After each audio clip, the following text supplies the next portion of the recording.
hari aho umuntu bantu b'Imana ajya mu ntege nke cyangwa agakora icyaha akumva umenga arafise ubwoba bwo kwegera Imana, akumva umenga yaratawe, akumva umengo arashisha imbere y'Imana. Ariko nagira nkubwire ngo humura, ntutinye. Imana n'umuvyeyi, Imana n'umuvyeyi mwiza, Imana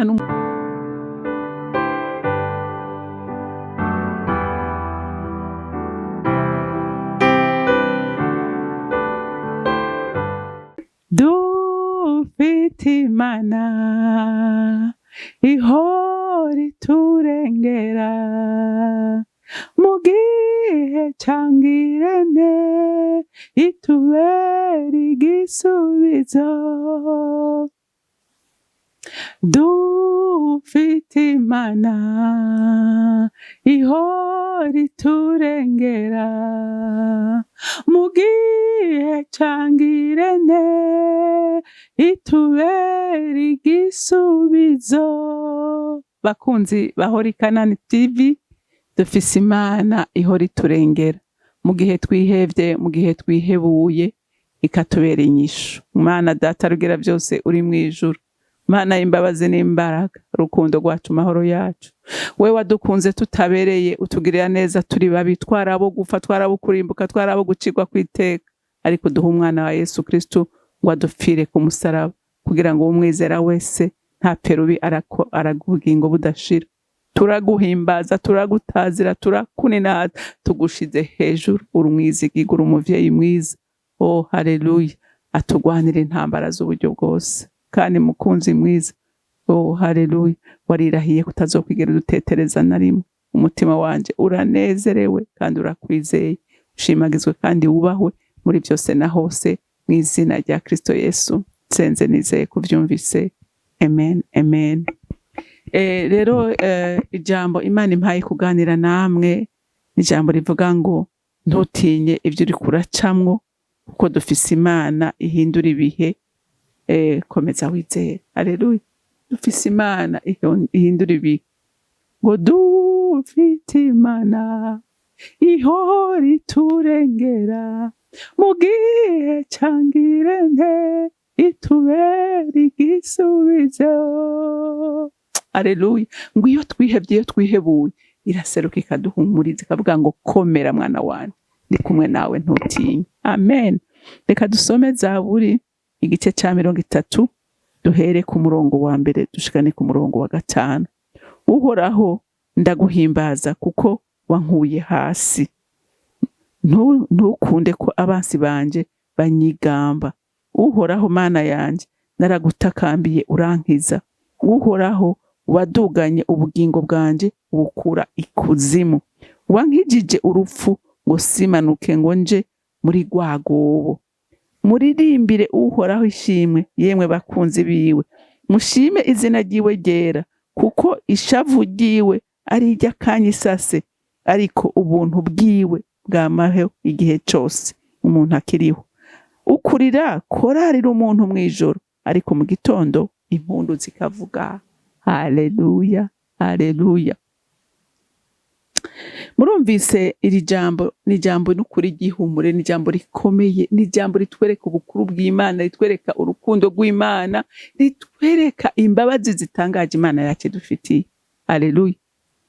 Hari aho umuntu bantu b'Imana ajya mu ntege nke cyangwa agakora icyaha, akumva umenga arafise ubwoba bwo kwegera Imana, akumva umenga yaratawe, akumva umengo arashisha imbere y'Imana. Ariko nagira nkubwire ngo humura, ntutinye. Imana n'umuvyeyi, Imana n'umuvyeyi mwiza, Imana n'umutabazi wacu. Imana ishaka ikintu, ishaka ni kimwe, ishaka ko abantu bava mu mwiza bakamurikirwa n'umuco wayo. None wumva Imana yobona umuntu yagiye mu buzimire akagaruka akaja mu muco wayo, Imana mwumvaga abantu atari umunezero wayo? Uturabe n'umwana wawe, umwana wawe iyo yagiye mu bintu bibi ukabona igitondo kimwe arabivuyemo, umunezero ugira ungana gute? Umunezero ugira ungana gute? umwana yahora mu kaboregwa akakubwira ati je mama uyu munsi inzoga ndazihevye nta nzoga ngisubira kunywa. Umunezero ugira ungana gute? None Imana ibonye wakora ibyaha ikabona urabivuyemwo, mwibaza ko Imana inezerwa gute? Ahantu ngo haba umunsi mukuru mw'ijuru ukomeye ni igihe umunyabyaha yihanye. Igihe umunyabyaha yihanye, ijuru haba impundu, haba indirimbo, amatazira, haba amashimwe ateye ubwoba. Ariko wubatse inzu, warongoye, wabyaye, mw'ijuru nta n'ikibuje, kuko ibyo biroroshe, kuko niba yabitanze. Ariko yambuye Satani umuntu, ni n'amashimwe akomeye. N'umuvyeyi yabonye umwana we yari yarazimiriye mu vyaha akabona bivuyemwo, agira ifyeri, agatereka akanezerwa, akaba umunsi mukuru. Haleluya, haleluya. Urumva ngo ngaha rero ngo uhoraho ndaguhimbaza kuko wankuye hasi. Urumva arati wankuye hasi, wankuye kure, nari nzimiye, nari mu magogwa, nari mu marusha, ariko nkurayo. Ngo ntukende ko abansi banje banyigamba. Urumva ukabona Satani yarakuzingamitse, nawe ufise amasezerano ataguruka ngana, ukabona igitondo kimwe uravuye muri ibyo byago winjiye mu masezerano. Ureka guhimbaza Imana gute? Haleluya. Ureka guhimbaza Imana gute? Nguhoraho Mana yanje naragutakambiye urankiza. Haleluya. Wa Mana we, wumva gusenga kw'abana bawe, wumva gutakamba kw'abana bawe, ubakize nanjye unkize, udukure muri bya bindi, udukure abacu muri bya bindi. Mana ufise amaboko akomeye, kandi urabizi neza ko iminezero yacu no kubona abacu baguwe neza. Imana igutabare nanjye ntabara. Haleluya. Niryo sengesho nisengera, niryo ndagusengeye nawe uzokumvira ijambo. Haleluya. Ikure hasi ba bandi bose Satani yazingamitse. Erega ntitwonezerwa tubona abacu bariko bagwa mu mahonero. Mana nukuri ubazimurure, ubazimurure. Haleluya, haleluya. Ngo uhoraho Mana yanje naragutakambiye urankiza. Uhoraho waduganye ubugingo bwanje ubukura ikuzimu, wankijije urupfu ngo simanuke ngo nje muri rwagobo. Urumva uyu ni Dawidi ariko araririmba, ariko aratazira Imana. Yaributse ibihe tangabo kenshi Satani yamurondeye. Ibaze umwana ari wenyene, umwana muto ari wenyene mu ntama, idubu zikaza. Urumva Imana ikamutiza imbaraga, agasimbira kwiduba akayaka umwagaze hama akayica. Intare zikaza wenyene mw'ishamba, Imana ikintervene. Haleluya. Nawe muntu w'Imana, izo ntare ziri imbere yawe, Imana igutiza imbaraga. Haleluya. Igutiza imbaraga uzitantamure. Ivyawe umwasi yicaye ku, Imana igutiza imbaraga wakira umugisha wawe. Onondo Jesu. Haleluya, haleluya. Dawidi ariko arashima Imana yibutse. Nawe hari ibyo wahagarara kukibuka, hari ibyo yakurenganije, ubihagare kuvyibuke. Erega gushinga intahe bantu b'Imana bituma Imana iduha n'ibindi. Igihe turiko turayishingira intahe, Dawidi rero ariko aribuka. Rero nawe ntutinye. Umva iyakoreye Dawidi ibi nawe irabigukorera, nanjye irabinkorera. Imana ntitoranya ku butoni. Imana ngo igwishiriza imvura babi n'abeza, ikakiriza izuba bose. Izuba ry'Imana rikwakira, umuco w'Imana ikurasire. Haleluya, haleluya. Ivyawe Imana ibukure mu cobo. Amen. Muririmbire uhoraho ishimwe ryiwe bakunzi biwe. Kuririmbira Imana biri mu intsinzi, kutazira Imana biri mu intsinzi. Twarabibonye Satani iminsi yose abashaka ko twidoga, kandi iyo twidoga tuba kure y'Imana. Ariko iyo dutazira, iyo dushima, iyo turirimba, tuba hafi y'Imana. Kuko ijambo ry'Imana riravuga ngo Imana yibera mu mashimwe y'abana bayo. Rero nawe ukaba ushaka kubana n'Imana, ririmba, tazira, shima Imana. Haleluya, haleluya. No mu gihe atari cyo gushima, no mu gihe atari cyo kuririmba. Haleluya. Imana bikora ku mutima, hama Satani kababara. Ukaba ushaka kubabaza Satani, ukaba ushaka gukora mu jisho Satani, ririmba mu gihe cy'ikibazo, ririmba aho Satani uzoba ufashe icumu ukayisogota mu mutima, kuko iki umugambi wayo murazi ko atani ikindi cyayizanye, ngo yazanywe no kwiba no kwica no gutikiza. Nivyo ishaka. Iyo tuganye, iyo turira, tuba kure y'Imana. Haleluya. Tuba kure y'Imana, ivyo bimenye. Ariko ukaba ushaka kuba hafi y'Imana, shima. Haleluya. Shima. Narababwiye ko hari ibanga. Hari ibanga mu gushima. Hari ibanga mu gushima mu gihe kidakwiriye, kuko bituma we ukomera. Bituma wewe udahanga amaso ibibazo. Bituma wewe ukora ku mutima w'Imana ikihuta gukora. Haleluya.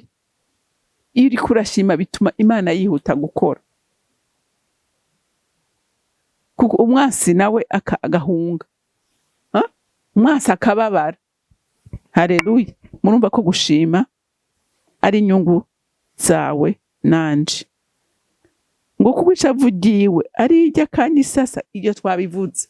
Ishavu ry'Imana ni iry'akanya gasase bantu b'Imana. Umva. Imana ni umuvyeyi. Hari aho umwana gukorera amakosa ukavuga uti jewe ndamuniga, aho ndamushikirira ndamuniga, ariko umushikiriye imbabazi zikaduga z'umuvyeyi. Mbega ko ijambo ry'Imana ritubwira ngo twebwe tuzi kugirira neza abana bacu turi abantu babi. Mbega Imana yo ko ari yera, Imana yo ko ari nziza, izonanirwa gute kutugirira neza? Wewe uragirira neza abana bawe, niyo bakoja amakosa ufata akanywafu ukamukubita, hama wagaruka ukavuga uti mpore mwana, ntaco, ntuzusubire, humura, ukamuha n'utuntu kugira ngo agarukane icyizere. Mbega Imana yoyo nidashobora niyo guma mwishavu ryo gushaburira abana bayikazana icumu ryo kubacumita canke ikibando cyo kubakubita. Oya, Imana n'umuvyeyi ifise urukundo kugusumba no kunsumba. Haleluya. Ishavu rero ry'Imana ni iry'akanya gatoya. Haleluya. Ngo ari ku buntu bwiwe bwamaho igihe cose umuntu akiriho. Haleluya. Ubuntu bw'Imana buduhorako uko bukeye nuko bwije. Jewe kera haraho nakora ikosa ngacumura, nkaca numva bise ubwoba, nkumva Imana ntashobora no kwegera imbere y'intebe y'Imana, nkumva ntoja no gusenga, nkumva mfise isoni. Iyo ni Satani. Satani watera culpability abantu, niwe atuma abantu bagira ubwoba. Ariko umuvyeyi uragenda ukamubarira ati mama nukuri aha cyangwa papa aha nakosheje, ndagusavye umbabarire sinzosubira. N'Imana c'est la même chose. Ari cyakunaniye genda uyibwira uti iki cyarananiye, ariko ndagusavye umbabarire, hanyuma umpereze inkomezi zuko kineshe iki kintu. Haleluya. Paulo intumwa y'Imana ikomeye yakoresheje ibitangaza n'Imana, yaravuze ati jewe ndifuza gukora ibyiza gusa, atariko ibibi ntifuza bikanyitanga imbere. N'umuntu ugira urishingira intare, n'isi ishingira intare. Ariko hari igihe nawe byamugora, ariko akaza imbere y'Imana ati nukuri nari nifuza gukora neza, ariko byananiye, mbabarira. Haleluya. Nawe rero uguye mu ikosa, nugira ubwoba ngo wumve wo kwiyerwanya, egera intebe y'Imana. Hari imbabazi munsi y'umusaraba w'umwana. Arakubabarira. Ishavu ry'Imana rimara akanya gatoya. Haleluya. Ubuntu bwayo umva buzohoraho. Tubaho mu buntu, tubabaza umutima w'Imana kenshi, dukora amakosa kenshi, ariko Imana irayatubabarira. Kubera iradukunda, iratuzi intege nke zacu, izi nkomezi zacu, nico gituma tutakwiye kugira ubwoba. Haleluya. Uwizeye Uhoraho ntakwiye gutinya. Haleluya. Ngukurira korarira umuntu mwijoro, ariko mu gitondo impundu zikavuga. Uyu munsi ushobora kuburi kurarira, uyu munsi uri kurasuhuza umutima, ariko gusa kimwe ndakubwiye, ni waguma mucanye cyuhora hakugombamo, haleluya, nta kabuza hariho igitondo cyiza, ngo hazobaho umunsi uruta iyindi, igitondo kiruta ibindi byose. Oh, na na na na na na na na na na, abakiranutsi tugahabwa ijambo, uyo munsi abamarayika bose bazoba badufitiye amatsiko, tuzoba twegamiranye na Yesu atuzengurutse ijuru ryose, ati ngababona apfiriye kera, iyi niyo ntama yari yazimiye. Haleluya, haleluya. Ushobora kuba uyu munsi hari ibyo wazimiriyemo, ushobora kubona uyu munsi hari ibyo ubona bigutsikamiye ukagira ubwoba, ariko nagira nkuhumurize nkubwire ngo garuka ku mwami, agufitiye urukundo rwinshi rwinshi, agufitiye igishika cyinshi. Haleluya.